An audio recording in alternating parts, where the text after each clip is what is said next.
তবুও নবী করিম সাল্লাল্লাহু আলাইহি ওয়াসাল্লাম রাগ করলেন না, অভিশাপ দিলেন না, বরং ধৈর্য ধরে তার পথ অতিক্রম করলেন। একদিন রাসূল সাল্লাল্লাহু আলাইহি ওয়াসাল্লাম লক্ষ্য করলেন কোনো কাঁটা বা আবর্জনা নেই। খোঁজ নিয়ে জানলেন বৃদ্ধা অসুস্থ হয়ে শয্যাশায়ী।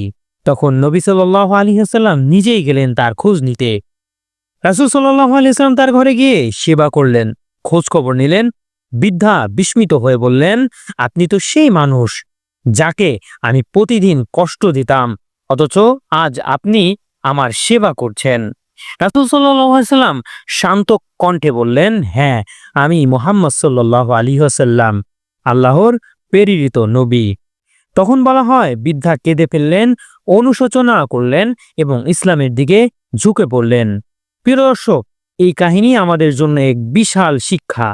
আমাদের শেখায় অন্যরা কষ্ট দিলেও ধৈর্য, দয়া আর ক্ষমার মাধ্যমে হৃদয় জয় করা সম্ভব।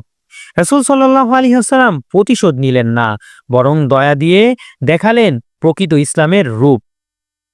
আপনারা দেখছেন এখন এটি পর্যটন ও দর্শনার্থীদের জন্য উন্মুক্ত রাখা হয়েছে।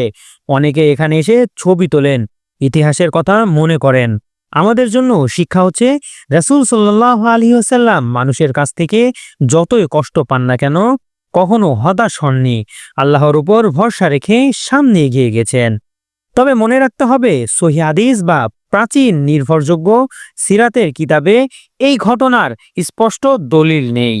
এটি লোকমুখে প্রচলিত একটি কাহিনী যা আমাদের নৈতিক শিক্ষা দেয়, তাই এটিকে ঐতিহাসিকভাবে সহি ঘটনা বলা যাবে না। দর্শক, এটাই ছিল তায়েফের সেই বিখ্যাত বুড়ির বাড়ি ভ্রমণ।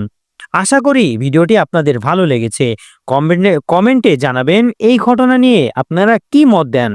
আর ভিডিওটি ভালো লাগলে অবশ্যই লাইক, কমেন্ট ও শেয়ার করবেন। ইনশাল্লাহ পরবর্তী ভিডিওতে আপনাদের নিয়ে যাব তায়েফের আরেকটি ঐতিহাসিক স্থানে।